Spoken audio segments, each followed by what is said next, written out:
Hey y'all. Okay, here we go. I'm bringing back religion, but I'm gonna make it cool and relatable and uh, just actually, yeah, that's what I'm gonna do. And science.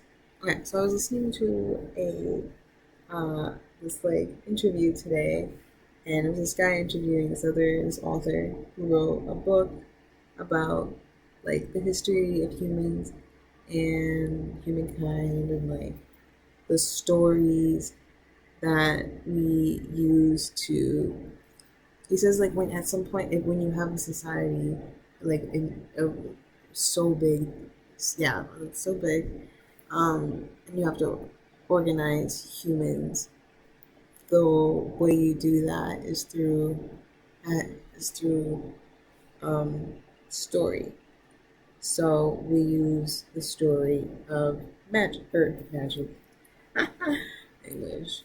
We use the story of money, right? And then, wealth, and like that it's worth something.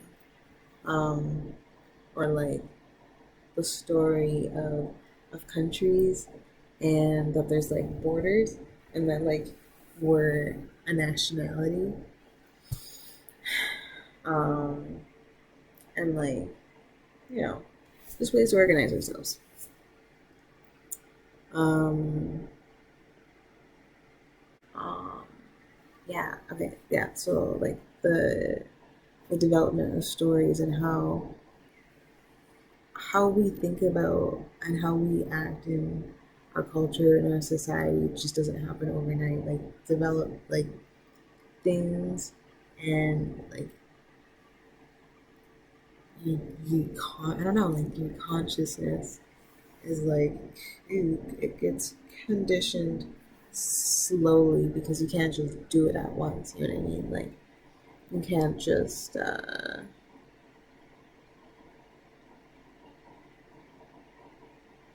I don't know. I can't think of an example, but so then he was talking about how so there's just we lack myths in our in our life in our current um society ever since we've sort of kicked religion out when we brought science in, which is unfortunate, but also understandable because religion was saying some whack shit, but there's still something about it that people need. Um, so the guy says that science is it's not truth, but power, and that we use we use science like power in the sense of we can use it to. The example he uses is we can use it to cure cancer, or we can use it to make designer babies, or we can generate enough food for everybody in the world, but we don't use our power to do that. That is not what's happening, but it could be happening. Yeah. Um, so he says that we science is the power we use. Religion shows us how to use it, kind of thing. So, you know, science can never tell us why or what we should do. Doesn't tell us what we should do. Doesn't tell us how to live a life. Doesn't tell us how to be happy. And that's why philosophy is important. That's why religion's important. But philosophy, the way that it's sort of talked about in a lot of Western philosophy, is that it's not, or at least what's being taught in like fucking like university, is like very just like old ideas, and they're very like boxed in, and it's not like it's not really it the problem with that type of philosophy is that it already assumes the nature of life, and like it assumes the nature of God, and it assumes what death is, and it assumes what life is, and like I don't know, like there's definitely good ideas, and like there's um there's things there there's there's good stuff in there, but there's also a lot missing. You know what I mean? Like a huge aspect of like okay, for example. So okay, I'm just beefing from from when I took a philosophy class and when I was in university. Um, and it was my it was the religious philosophy of religion, I think. Um, and it was pretty much just like we had a bit on near death experience experiences. Yeah, yeah, that's what it is. And like life after death, afterlife kind of stuff. And it was either just kind of like this guy said yes, this guy said no, this guy said we'll never know, and that was like every thing for like every sort of like topic we talked about. It was just kind of like three different opinions. And I'm like, cool. Where's the truth? That's what I'm looking for. Isn't that what philosophy is supposed to be about? Isn't it supposed to be figuring out the philosophy of life, I guess? I don't know. It was I was unsatisfied. It was just my prof. Maybe that's what it was. But I don't know. I reached out. There's a different type of maybe philosophy I'm interested in. And that's when I discovered like Alan Watts and um, Terence McKenna and and so that's when I started getting more into like Eastern philosophy. And that was like that was more my kind of language, I think. I don't know. Still figuring it out. But okay, anyways, what should we do, and like what are our morals collectively? And it's also the other thing is what Christianity does is makes you think that what you should be looking forward to is this after thing. And that right now is kind of just like the waiting room, or just like, the thing you got to get through so you can get to the better thing, as if this isn't good. This isn't, as if this isn't it, you know? And that's the sort of, I think, super, super huge misinterpretation of reality. Like it's about right now. It's not about where you go next. This is it. Like it's this is like I think it's just so funny that so many people are under the impression that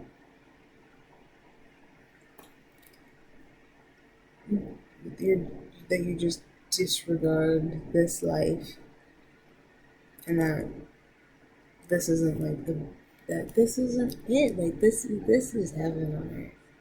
Heaven on earth is like within you already. You just gotta know it's there. That's it, and then you're there. You don't have to wait. You don't even have to wait to go to where you're trying to go. because you're already there. I was listening to Alan Watts today, and he said you can't go to the place where you're already at or something. That's it. That's where we're trying to go. We're trying to go to heaven, but you can't go there because you're already there. You're already in that place. You just gotta awaken that part that can see that you're already there. And that's everyone's been taught to not see that too. Close their eyes to it. To like shut that down. And which is unfortunate. But I think people are starting to open that up and see that. So, it's all good. Going on. But yeah, it's be here now, being in the present. That's that's the present is what is eternal, and that's when you know. That's when you're like. That's when you get it. That's if you just concentrate. And okay, that's what Alan Watts says is be be here.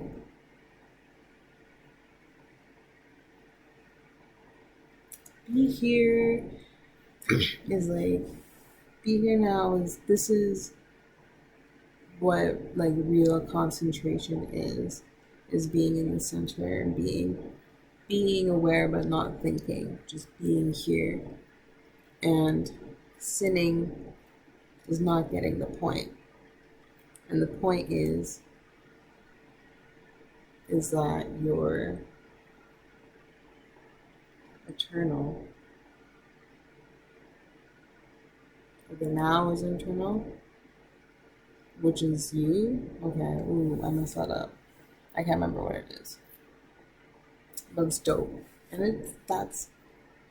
it's right now. It's all right now. Just like that song.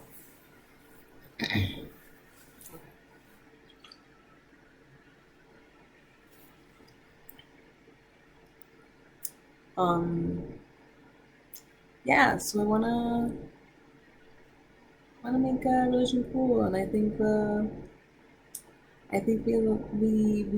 yearn for ritual and ceremony and communion and all those things that religion sort of brought, which were such beautiful, really beautiful aspects that like brought humans together, and we could you know come and like unite, and that feels good. It feels good to unite. That's what we are, as one circle.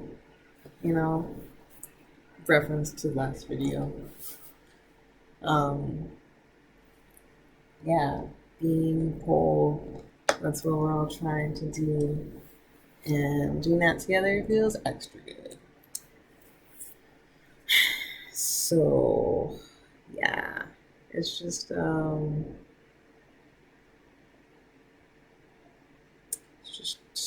that's it. So look out, because I'll be out there making religion cool. I don't know how though. I'm thinking about it.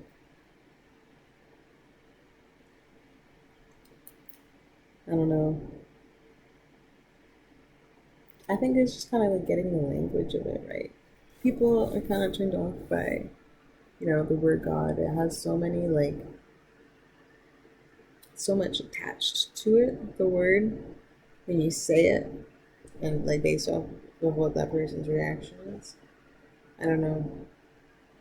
Even when I say it, like I've had a long, interesting relationship with God. Growing up, and classic story of losing your faith, and you have to lose your faith to get your faith kind of story. Um, so it's been not a straight line. It's that's been my experience. So, and everyone's has had There's countless experiences, you know. So I think it's a conversation we should start having again. You know, start seeing where everybody's at and being like, "Yo, God, what we think? Should we bring him back?" Hey, um, yeah, dude, it's getting a proper language. God is, and that's it. That's where the sentence ends. I think it's experience. Few different ways I could describe it that I've heard that I like. Um, it's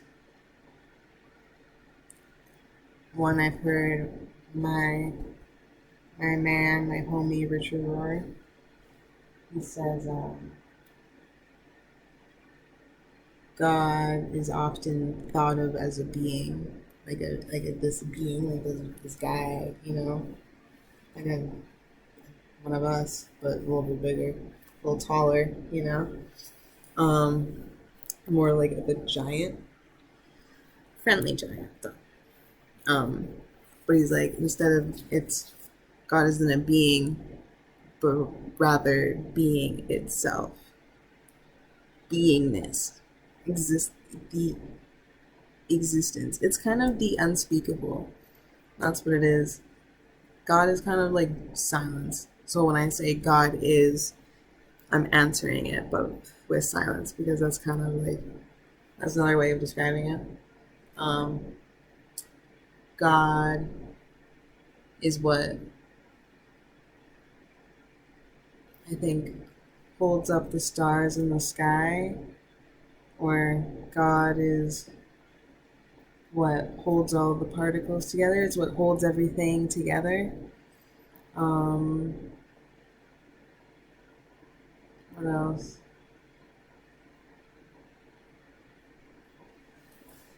I think God is is when you look into someone's eyes for a really long time and it gets kind of weird and you're like, whoa, human being, and like just being like, I don't know, like it's just like, whoa. It's that feeling. I feel like God is that feeling. It's whoa. It's like when you look up to the sky and you see a whole bunch of stars and you don't expect it and you're just like, whoa. Yeah, dude. It's that stillness. Maybe awareness. God is awareness. I don't know. There's so many ways to describe it, and there's a lot of empowering ways and ways that make you, if when you speak about it, so it's like you also feel connected to it rather than it's this thing outside of you that's looking down on you and being like, what are you doing? What are you doing there? That's watching you and being like, you know, judging you. And like, like that doesn't feel good. You know what I mean? That's like it's just like a mean parent. It's like your third parent, and it's like that's not what the psyche needs. That's not what the soul needs. Another judging parent. Like it's not that because it's also you, and it's one of my favorite teachers, Ram Dass, says that everybody's I think everybody is God in drag, and that's what I really mean when I'm talking about when you look into someone's eyes for a long time, and you see the God within them. I think there's some word I can't remember what it is, but yeah, it's like the God within me sees the God within you, and it's like It's like my soul sees your soul, and like I see you in there. It's the thing. I see the thing that's behind your eyes because there is something in there, and it's not. You gotta consider it. There's something in there, and that's like looking inward and all that jazz that needs to be explored. Um, Collectively, we all need to do like a big giant global therapy session where we all go inward together. One big giant, um, sort of. We should all do just like one giant sort of mushroom trip together globally, and where we all just like go like, oh, I love you, brother. I love you, sister. I'm so sorry. All I want to do is just like pour my heart and just like be who I really am and express what I am, which is love.